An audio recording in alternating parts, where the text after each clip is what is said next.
Assalamualaikum warahmatullahi wabarakatuh. Alhamdulillah bertemu balik kita di sana. Video kali ini perjalanan dari Simpang Pudong Proyek di sana. Jadi itu salah satu video request dari subscriber Rambo. Semoga bagi di sana yang menonton video itu lapih teragak mencelik kampung di sana.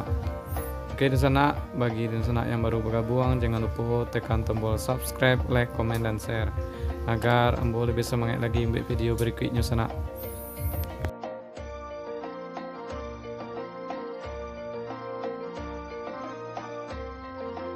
Bagi di sana yang sedang berpuasa, semoga puasanya lancar sampai akhir di sana.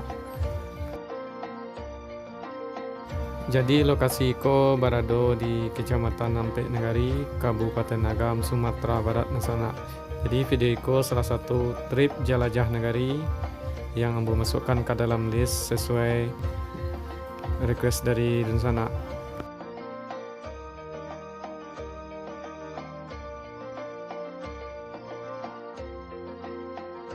Bagi di sana yang sedang di perantauan, yang lah lamu alun pulang kampung, semoga dengan mencelik video itu lapih tergak di sana.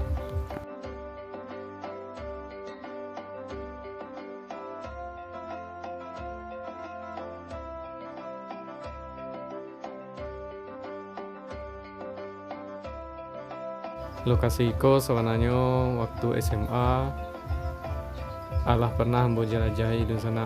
Jadi terakhir Ambo di Siko lewat tahun 2002 balik di sana waktu SMA. Jadi jalan itu sebenarnya penuh dengan kenangan di sana.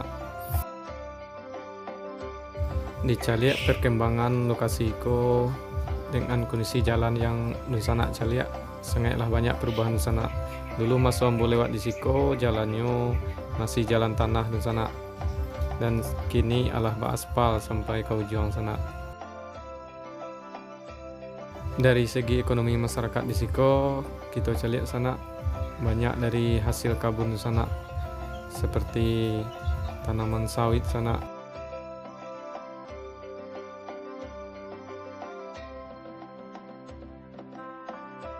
Jadi bagi di sana yang new request trip jelajah negari, silahkan tulis di kolom komentar sana. Insya Allah akan Ambo masukkan list untuk trip berikutnya sana.